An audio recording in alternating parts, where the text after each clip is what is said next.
시간 하나님께서 우리에게 주시는 말씀은요, 신약성경 사도행전 4장 32절에서 37절까지 말씀입니다. 신약성경 193쪽에 있습니다. 말씀을 제가 봉독하겠습니다. 믿는 무리가 한 마음과 한 뜻이 되어 모든 물건을 서로 통용하고 자기 재물을 조금이라도 자기 것이라 하는 이가 하나도 없더라. 사도들이 큰 권능으로 주 예수의 부활을 증언하니 무리가 큰 은혜를 받아 그 중에 가난한 사람이 없으니 이는 밭과 집 있는 자는 팔아 그 판 것의 값을 가져다가 사도들의 발 앞에 두매 그들이 각 사람의 필요를 따라 나누어 줌이라. 구브르에 난 레이족 사람이 있으니 이름은 요셉이라. 사도들이 일컬어 바나바라 번역하면 1호의 아들이라 하니 그가 밭이 있음에 팔아 그 값을 가지고 사도들의 발 앞에 두니라. 예, 아멘. 잠깐 기도합니다. 하나님, 이 시간 거룩한 주일 또 하나님의 생명의 말씀 듣게 하시니 감사합니다. 전하는 자나 듣는 자나 성령의 감동하심을 따라 말씀을 대언하고 말씀을 듣는 가운데 그 말씀이 우리의 영혼을 소생시키시고 우리의 마음을 소생시키고 우리 육신과 삶을 소생시키는 생명의 말씀 되게 하여 주옵소서. 예수님 이름으로 기도드리옵나이다. 아멘.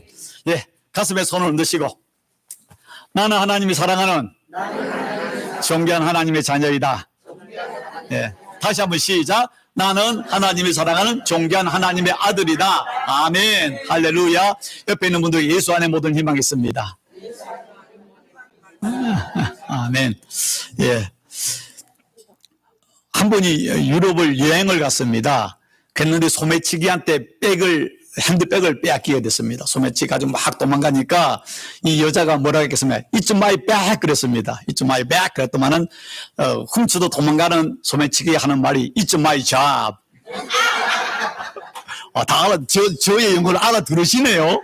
야, 저 영어 잘하네. 예. 이 시간에 저는 여러분의 설교하는 것이 제 지금 일이고, 여러분은 설교를 잘 듣고 은혜 받는 것이 여러분의 일입니다. 예, 이 시간 은혜 받는 시간 되기를 주 이름으로 축원합니다. 예. 자, 오늘 설교 제목이 뭡니까? 예, 발라페. 무슨 뜻일까 생각하면서 설교를 들으면 좋을 것 같습니다.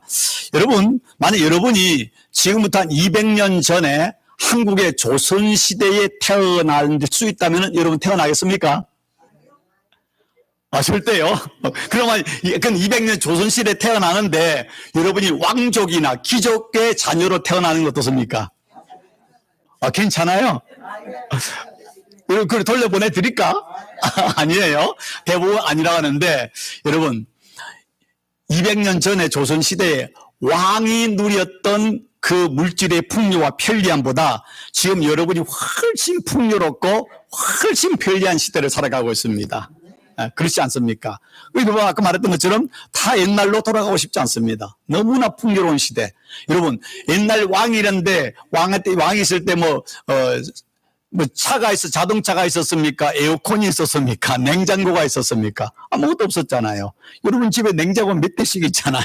그렇잖아요. 차도 우리 집에 들어가 보면 어떤 집은 차가 5대, 6대까지 있는 거예요, 집에. 자기 집 사람 숫자보다 더 많아요, 차가. 그런 시대를 살아가고 있습니다. 옛날에는 임금이요, 한 번 어디 가면 가마 타가지고 있잖아요. 우리가 1시간 가는 걸 며칠을 가야만 하는 겁니다. 그 가마가 얼마나 불편합니까? 이런 풍요한 시대를 살아가고 있습니다. 그런데 예수를 믿는 우리 그리스도인들, 우리들은요 2000년 전을 사모하고 있습니다. 무엇을 사모합니까? 2000년 전 예루살렘에서 있었던 초대교회를 사모합니다. 초대교회로 돌아가자. 초대교회 성도처럼 믿음 생활하자라고 하면서 그 예루살렘의 초대교회가 우리의 롤 모델이고 예루살렘의 초대교회 성도들이 우리의 롤 모델입니다. 그래서 2000년이 지났음에도 불구하고 우리는 초대교회를 사모하고 그때를 그리워하고 있는 것입니다. 특별히 오늘 성경 본문인 사도행전 4장 32절에서 37절 또 사도행전 2장 43절에서 47절에 보면은 예루살렘의 초대교회가 어떠했는지를 우리에게 보여주는데 그 두 본문에서 보여주는 것을 보면은 첫 번째가 뭐냐면은 예루살렘 초대교회는 날마다 모여서 예배를 드렸습니다. 사도행전 2장 46절 같이 읽어볼까요?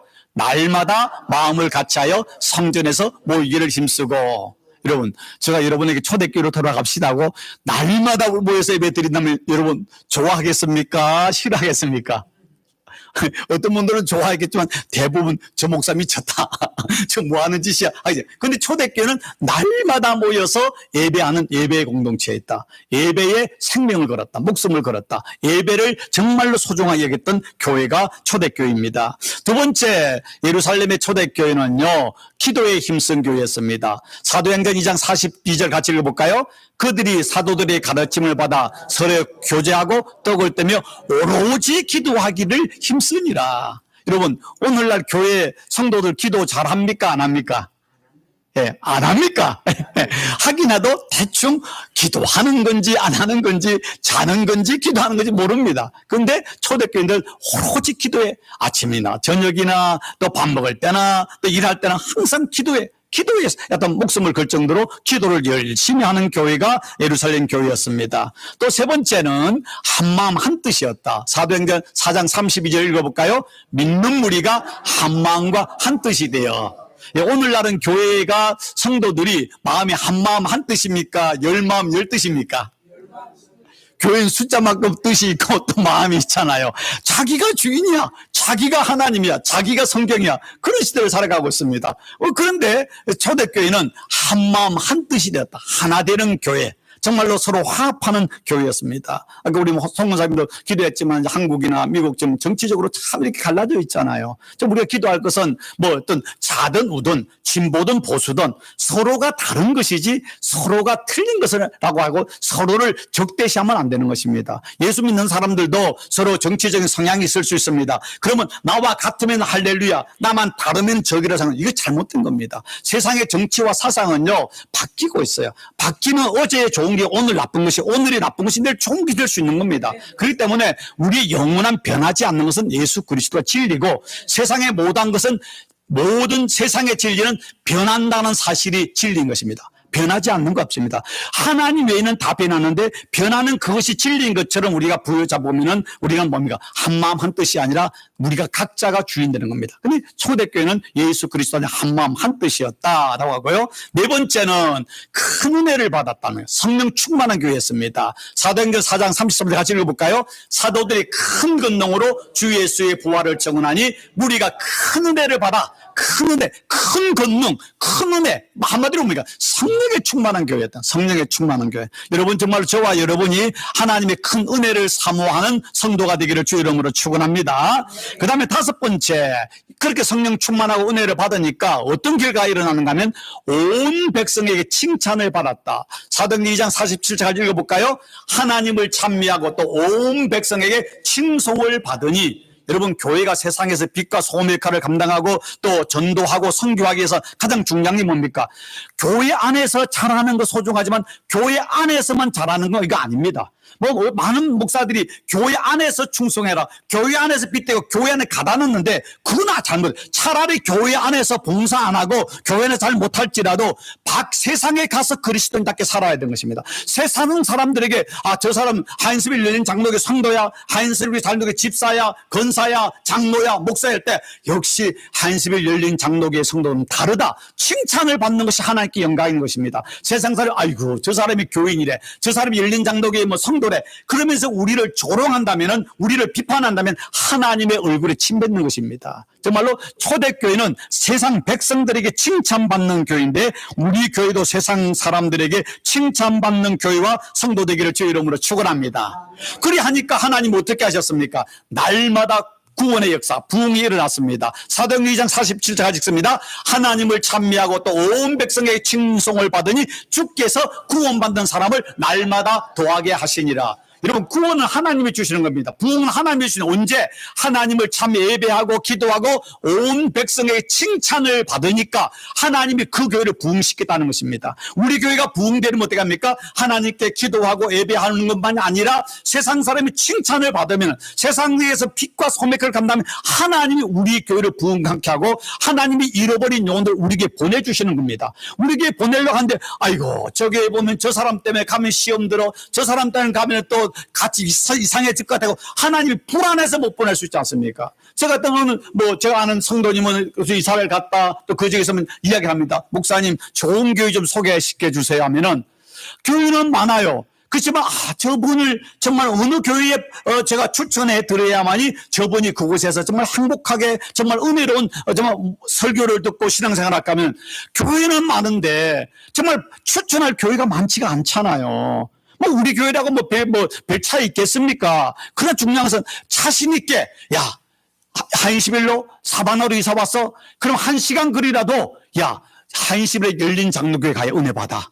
그 교회 가야만이 너가 영적으로 성장해. 그런 얘기했으면 저 사바나에서도 풀로에서도 올 수 있는 겁니다.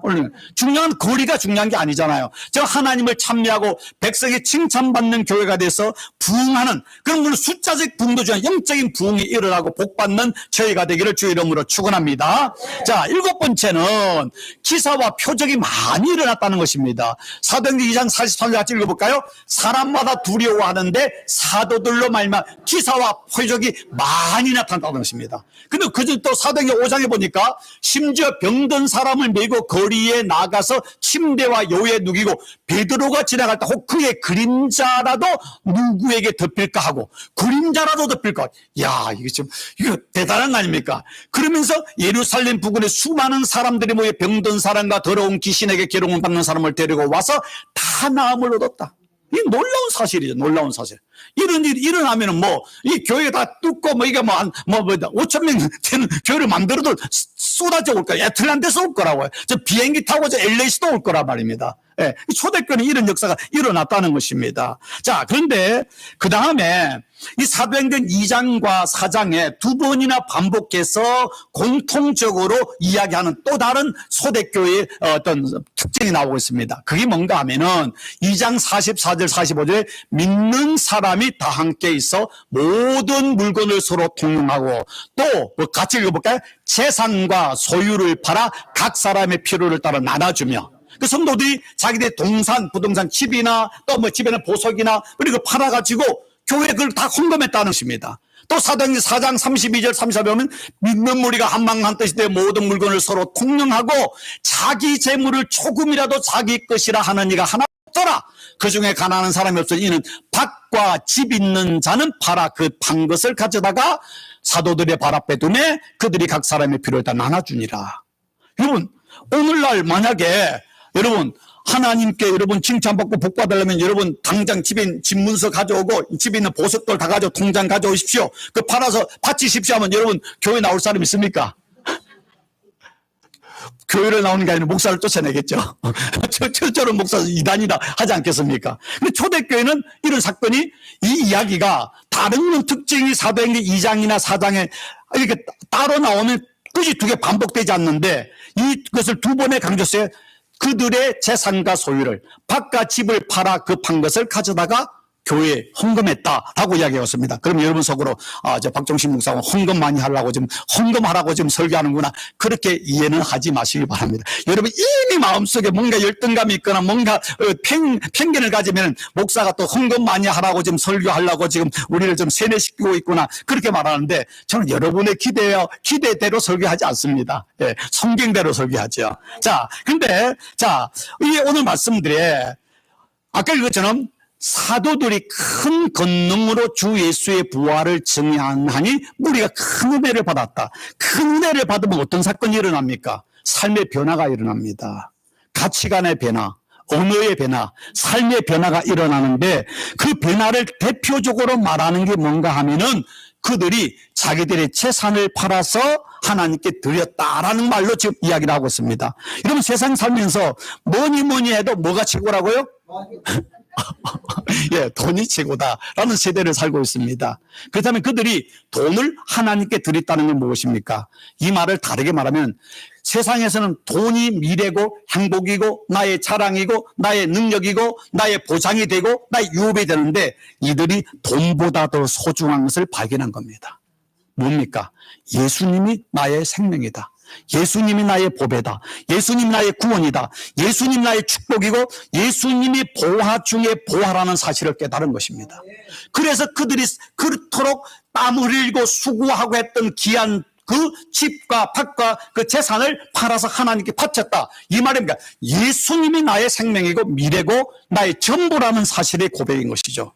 여러분, 어린아이는 장난감을 좋아합니까? 싫어합니까? 좋아하죠. 여러분이 뺏으면 어떻게 합니까? 아주 살쾡이해야 되지 않습니까? 그거 뺏으면 뒤로 나자빠집니다. 근데 그 아이가 이제 중학교, 고등학교 가면은 장난감 주면 좋아합니까? 싫어합니까? 집어 던져버립니다. 싫어합니다. 왜 그렇습니까? 어렸을 때는 장난감이 최고의 가치였어요. 크면서 이제 깨달아지면서 장난감보다 더 소중한 거, 더 자기에 필요한 걸 깨닫기 때문입니다. 믿음이 무엇입니까? 믿음이란 것은 나에게 진짜 소중한 거, 내게 가장 소중한 것이 무엇인가를 깨달는 것입니다. 여러분, 지혜가 무엇입니까? 진짜 나에게 소중한 것이 무엇인지를 아는 겁니다. 그럼 우리에게 진짜 소중한 것이 무엇입니까? 우리가 예배 후에 이제 부를 찬송 94장 있대요. 주 예수보다도 뭐 한 거예요? 더 귀한 것은 없네. 이 세상 부귀와 바꿀 수 없네. 이 세상 명예와 바꿀 수 없네. 이 세상 행복과 바꿀 수 없네. 왜? 영죽을 내 대신 돌아가신 그 놀라운 사랑, 제가 잘못 읽은 사랑 잊지 못해. 세상 즐거움 다 버리고 세상 자랑 다 버렸네. 주 예수보다도 귀한 것 없네. 예수밖에는 없네. 아멘. 여러분, 목사님 저에게 예수님이 이만큼 귀중하겠습니까? 귀중하지 않겠습니까? 정직하게 말하지만은요, 저는 예수님, 주 예수보다 더 귀한 것이 없다는 믿음으로 살기를 원하지만은 여전히 세상이 좋고요, 돈이 좋고요, 명예도 좋고요, 자랑할 것들 많이 있습니다. 세상적으로.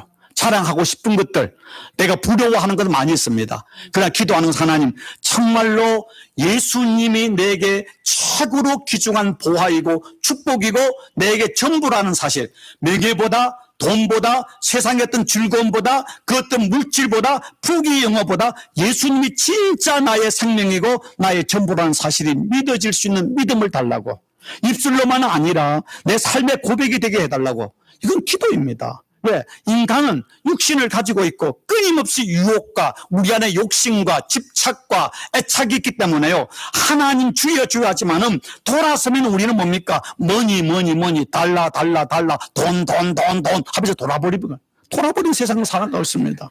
여러분, 예수 믿는다고요? 여러분, 정직하게 목회하면서 진짜 하나님보다, 돈보다 하나님을 사랑하는 성도가 정말 있는가?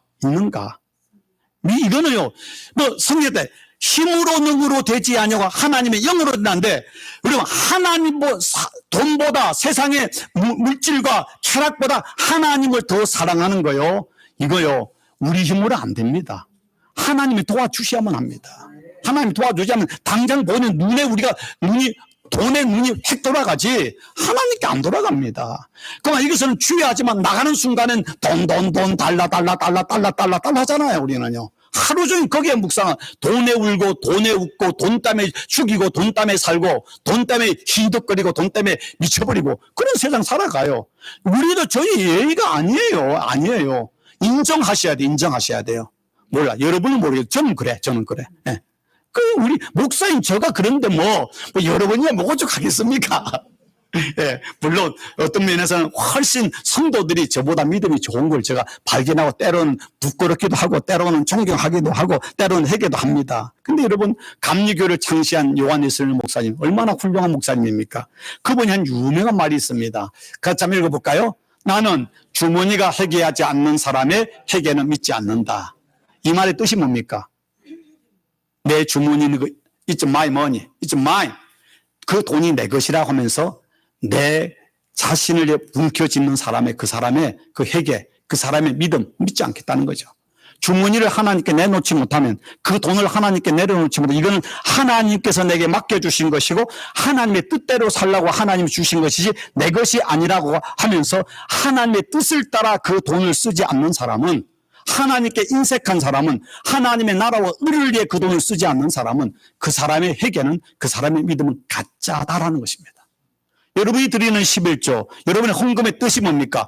내 생명과 온 우주 만물의 주인은 하나님이라는 고백이 들어있는 것입니다. 내가 11조를 못한다는 것은 하나님, 내 생명과 미래는 하나님께 있는 것이 아니라 내가 움켜쥐고 이 돈이 나의 미래이고 돈이 내 하나님이라는 고백 때문에 못하는 거죠. 진짜 하나님이 나를 구원하셨고 진짜 하나님이 우리 미래고 내 생명의 주인 되심을 믿는다면은 그 고백으로 드리는 겁니까? 그 11조를 드렸어. 그런 말은 나머지 10분의 9는 내 겁니까? 아니죠.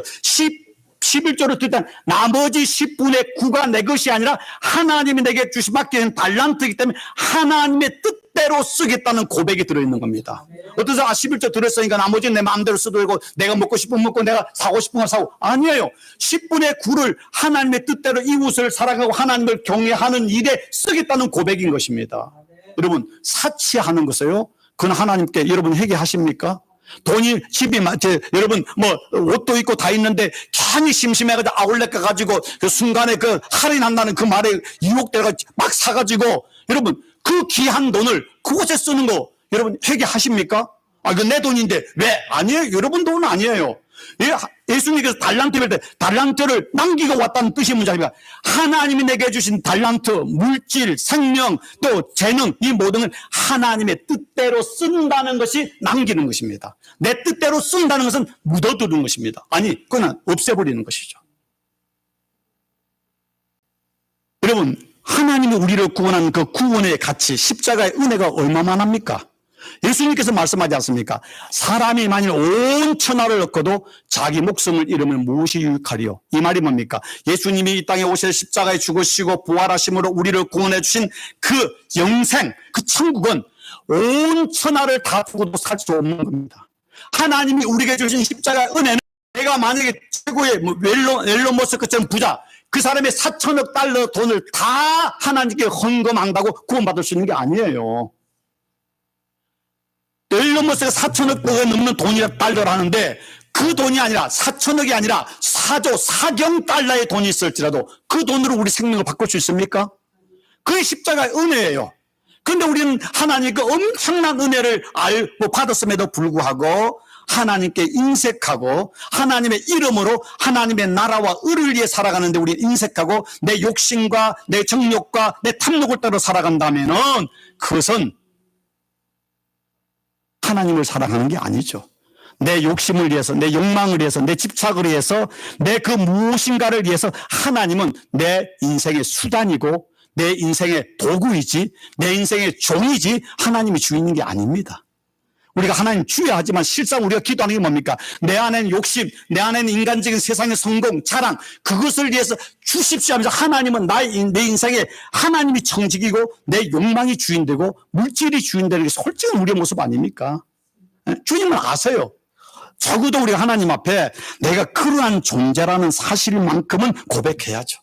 그 하나님 믿음으로 나를 좀 변화시켜줘요. 어제보다 오늘은 조금이라도 주님을 더 사랑하고 물질이 아니라 세상의 그 무엇이 자랑이 아니라 주님이 나의 자랑이 되기를 원합니다 하고 우리가 하나님께 기도해야 되잖아요. 그 기도는 우리의 핵심인 것이죠.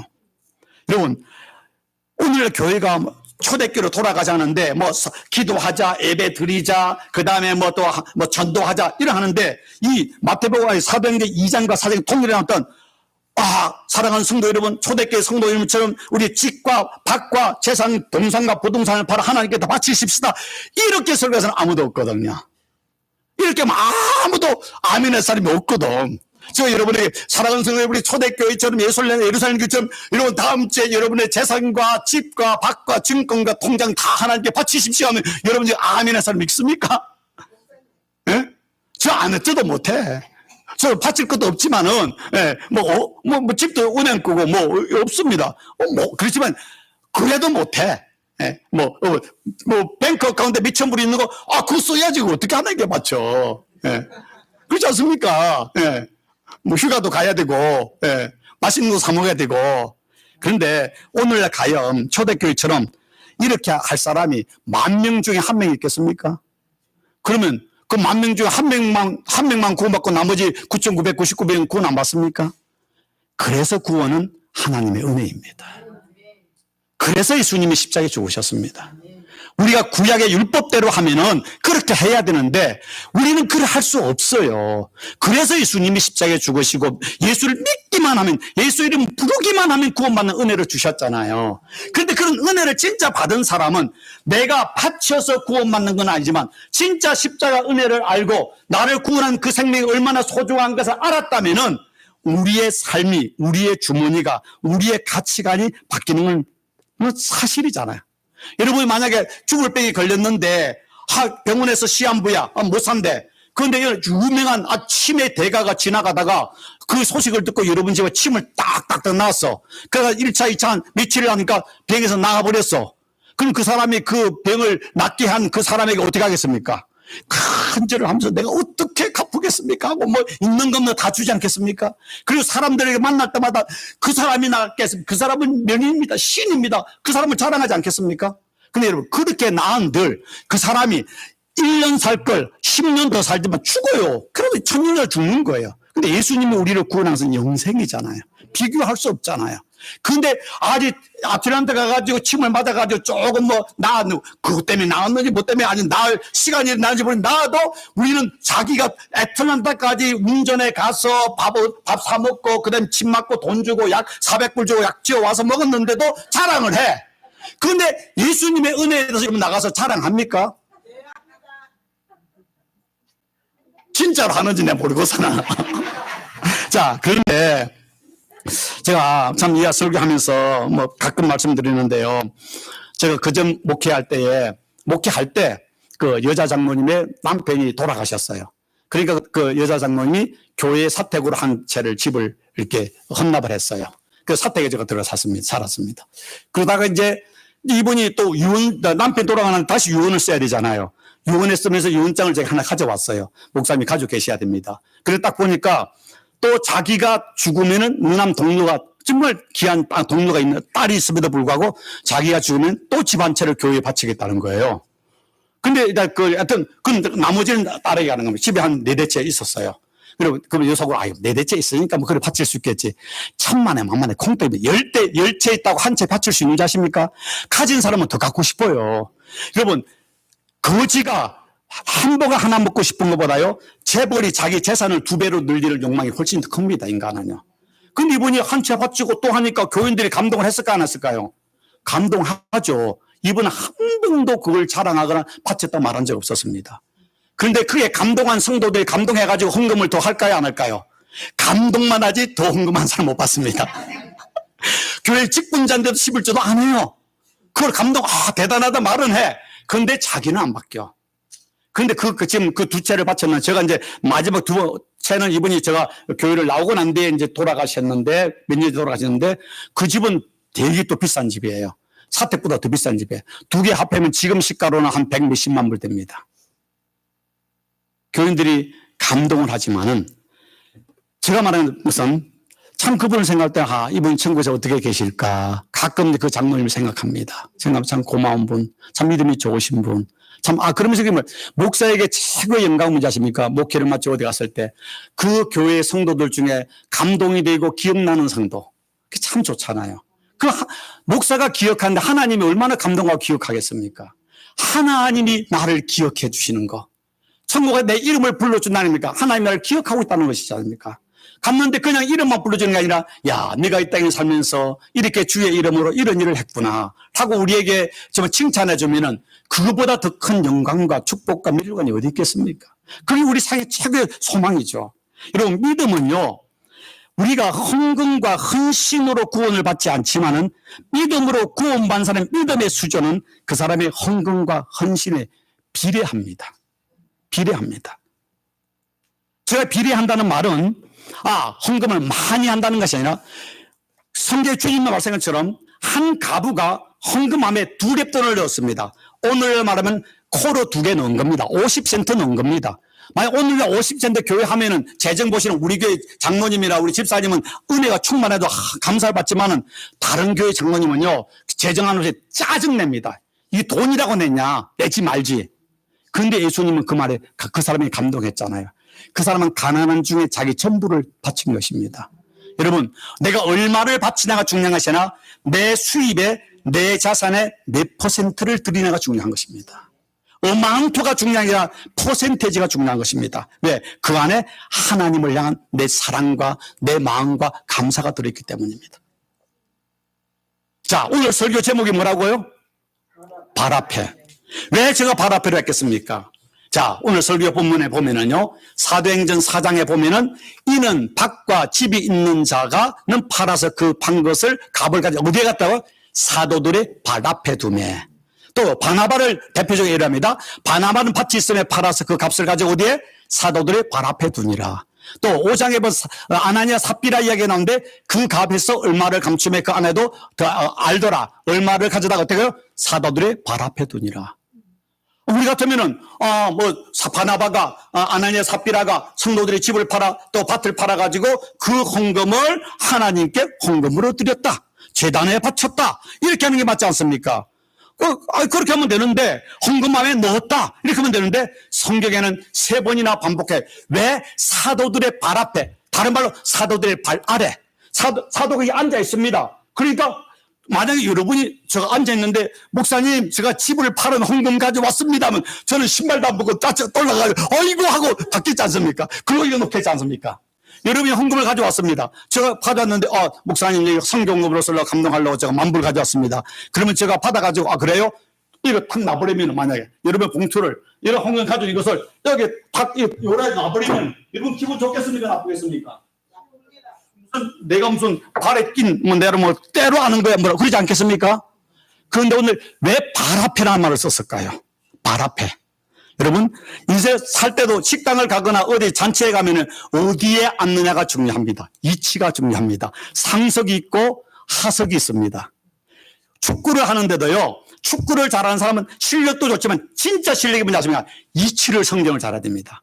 어디에 있어야 공이 오고 어디서 공을 차야 그 공이 들어가는 걸 아는 사람들. 여러분, 메시라든가 로날도 하면 손흥민 이런 사람들 보면은 이 사람이 기가 막히게 본능적으로 딱 공을 차고 오면은요, 딱 벌써 그 공이 어디로 올지 알고 거기 가서 딱 있습니다. 그럼 딱 하면 들어가는 거예요. 그 위치 선정이 중요합니다. 그런데 오늘 왜 성경은 사도들이 그 헌금을 받았다, 또 교회에 바쳤다라고 하면 되는데 사도들의 발 앞에 두었다, 따라 사도들의 발 아래 내려놓았다 이렇게 썼을까? 왜 그럴까? 우리가 생각해 봐야 되는 거예요. 그 중요한 메시지가 이 안에 있습니다. 첫 번째, 이 말의 의미는 발이라는 것이 신체 중에 가장 밑바닥에 있는 거 아닙니까? 그 다음에 발은 가장 더러운 것입니다. 만약 누군가가 와서 발에 키스를 했다, 그 말이 뭡니까? 나는 당신의 종입니다. 나는 당신에게 복종합니다. 당신은 내 주인입니다. 그런 뜻입니다.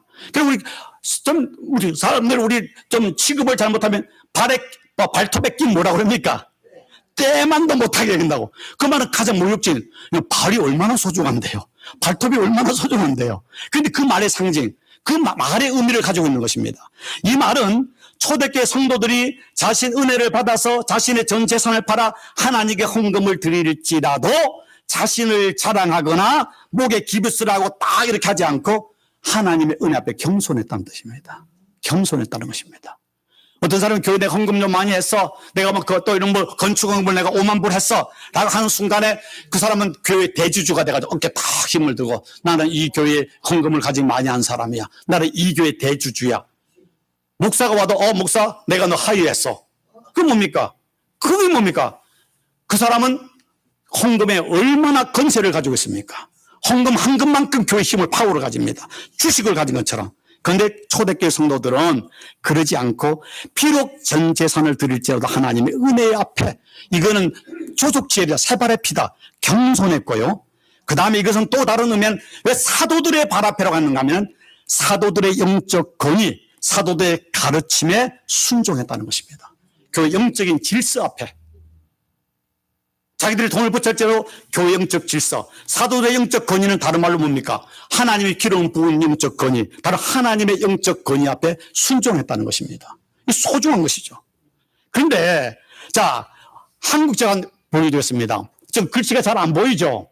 이게 전 세계적 유명한 나라들이 행복을 위한 조건이 뭔가 할 때 대부분의 나라들이 뭐냐면 앞에 보면은 1위에서 첫 번째 초이스가 대부분의 나라가 오스트레일리아, 뉴질랜드, 스웨덴, 프랑스, 그다음에 뭐 그리스, 독일, 뭐 캐나다, 싱가포르, 이탈리, 뭐 대부분 네덜란드, 벨지움, 재팬, 영국, US 다 1위에 뭐가 있습니까?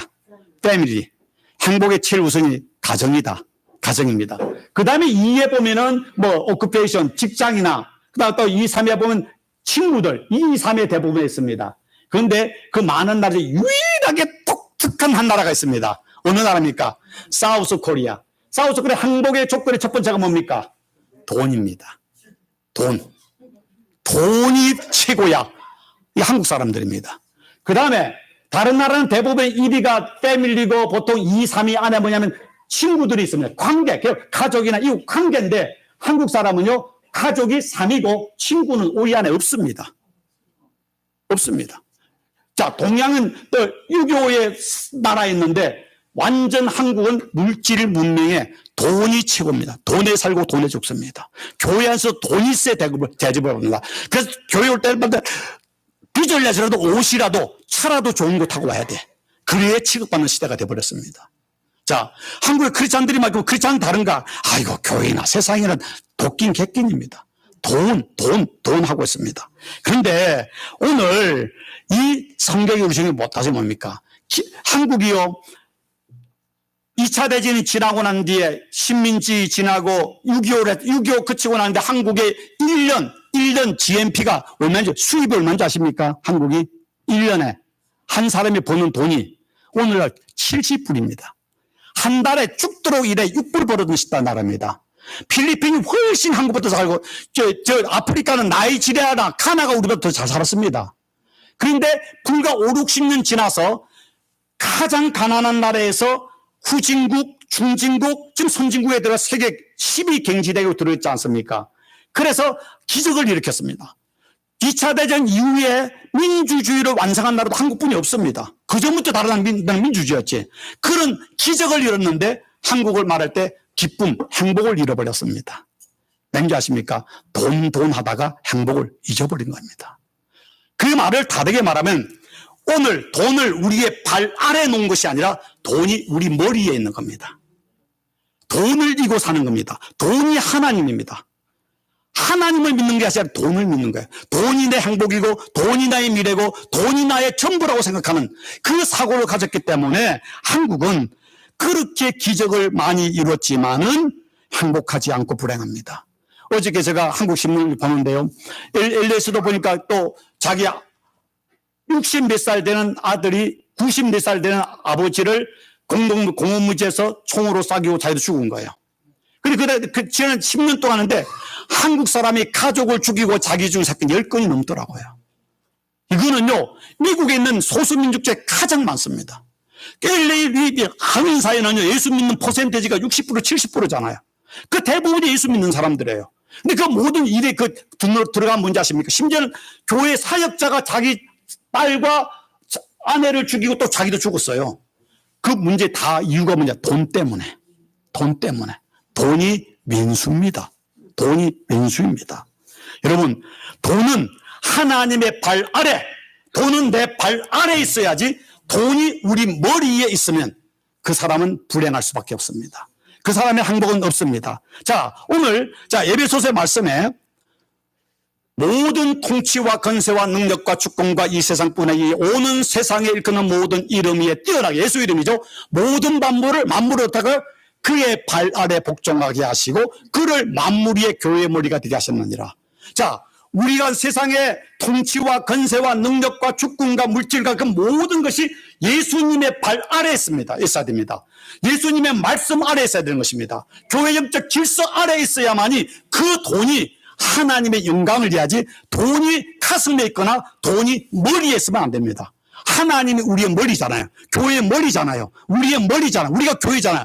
하나님이 우리의 머리 주인이 돼야 되고 가슴에는 뭐가 있어야 돼요? 가슴에는 사람이 있어야 됩니다. 여러분, 사랑하는 아이를 어디로 앉습니까? 가슴으로 앉잖아요. 그러니까 사람은 내 밑에 있는 것도 아니고 내 위에 있는 것도 아니고 내가 품어야 할 내가 사랑해야 할 대상입니다. 무엇을 가지고? 하나님이 주신 재능과 건강과 지식과 돈을 가지고 하나님을 경외하고 이웃을 사랑하는데 그 돈을 써야 되는 것입니다. 근데 얼마나 많은 사람들이 돈 때문에 가족을 죽이고 가족이 왼수가 되고 이웃과 왼수가 되고 돈이 하나님이 되고 돈이 가슴을 품잖아요. 오늘 이 말씀을 기억하십시오. 왜 성경은 사도들의 발 앞에 그들의 헌금을 하든가? 물질은 우리 예수 그리스도의 발 앞에서 하나님의 뜻과 믿음을 위하여 복종의 수단, 이루는 수단이 되지 돈이 주인 되면은요 잠시 행복할 것 같지만 그 인생이 불행할 수밖에 없습니다. 그래서 디모데전서에서 사도 바울이 그 아들 디모데가 말하는, 같이 읽어보면 6장 10시작, 돈을 사랑함이 일만하게 뿌리가 되나니 이것을 탐내는 자들은 미혹을 받아 믿음에서 떠나 많은 근심으로 자기를 찔렸도다. 돈을 사랑한다는 말은 돈이 내 머리에 있는 거, 돈이 내 발 아래에 있는 것이 아니라 내 머리에 있는, 돈을 사랑하고 돈이 내 행복이다, 돈이 나의 미래다, 돈을 자랑하고 돈하고 사는 사람은 일만 악의 뿌리다. 우리 인생의 불행의 씨앗이고 우리의 인생의 영혼을 죽이는 독이라는 것입니다. 이것을 탐난, 돈을 탐하는 자는 미혹을 받아 믿음에서 떠나 주님으로부터 나서 많은 근심으로 자기를 찔려버린다. 자기를 죽이는 자살, 자기를 죽이는 비수가 된다는 것입니다. 성경의 말씀이죠. 기억하십시오. 여러분의 돈이 여러분은 어디에 놔두고 있습니까? 꽁꽁 집안에 저 큰 곳 속에 놓고 있습니까? 물론 잘 보관해야 되죠. 돈은 하나님의 발 아래에 있어야 됩니다. 영적 건의 아래에 있어야 됩니다. 여러분의 발 아래에 있어야 됩니다. 절대로 돈을 올리지 마십시오. 돈은 발이 마음껏 뛰고 가는데 사용하는 것처럼 돈은 여러분이 살아가는 주의 일을 위해서 살아갈 때 마음껏 쓰는 도구지 돈은 모으는 게 아닙니다. 돈은 쓰라고 하나님이 주신 것입니다. 선용하라고. 돈을 사랑하면 일만하게 뿌리지만 돈을 하나님의 뜻대로 사용하면은 일만 축복의 뿌리가 되는 것입니다. 네. 돈은요, 그 자체는 아무것도 아니에요. 돈을 사랑하면 악이 되고 돈을 하나님의 뜻대로 쓰면 일만 축복과 선의 뿌리가 되는 것입니다. 그래서 예수님께서 뭐라고 말씀하셨습니까? 산상수훈에서 너희를 위하여 보물을 어디에요? 땅에 쌓아두지 말라. 거기는 종과 동록이 하며 도둑이 구멍을 뚫고 도둑질하냐. 오직 너희를 위하여, 이건 누구라면 너 자신을 위하여 보물을 어디에? 하늘에 쌓아두라. 거기는 좀이나 동록이 행하지 못하며 도둑이 구멍을 뚫지도 못하고 도둑질도 못하느니 내 보물이 있는 곳에 내 마음이 있느니라. 네가 진짜 천국을 사랑하느냐? 그러면 천국을 위해서 그 돈을 투자하고 그 돈을 써야 되지 않겠느냐? 하나님 뜻대로 쓰지 않겠느냐? 이거 아닙니까? 오직 너를 위하여. 여러분 지금까지 여러분이 주신 생명과 재능과 여러분의 건강과 여러분의 물질을 무엇을 위해 쓰고 사용했습니까? 진짜 하나님을 더 사랑했습니까? 돈을 더 사랑하고 돈을 더 의지했습니까? 주님 말합니다. 오직 너 자신을 위하여, 내 영혼을 위하여 그 보물을 땅에 쌓아두지 말고 하늘에 쌓아두라. 사랑하는 성도 여러분, 저와 여러분은 돈을 사랑하는 자가 아니라 하나님을 사랑하고 이웃을 사랑하고 하나님을 경외하고 이웃을 섬기기 위해서 우리에게 주신 생명과 물질과 재능과 시간을 사용하는, 선용하는, 복 있는, 축복된 하늘의 보화를 많이 쌓는 지혜로운 성도, 영원한 부자, 참 부자, 또 마음의 부자, 저 영적 부자가 되기를 주의 이름으로 축원합니다. 기도하겠습니다. 좋으신 하나님 감사합니다. 하나님, 우리가 하나님 주여 주여 하지만은 실상은 그 주가 하나님이 아니라 예수님이 아니라 돈이고 성공이고 자랑이고 세상의 육체적인 또 쾌락과 즐거움임을 정직하게 고백합니다. 힘으로 능으로 되지 않습니다. 아담도 사단의 유혹에 넘어졌습니다.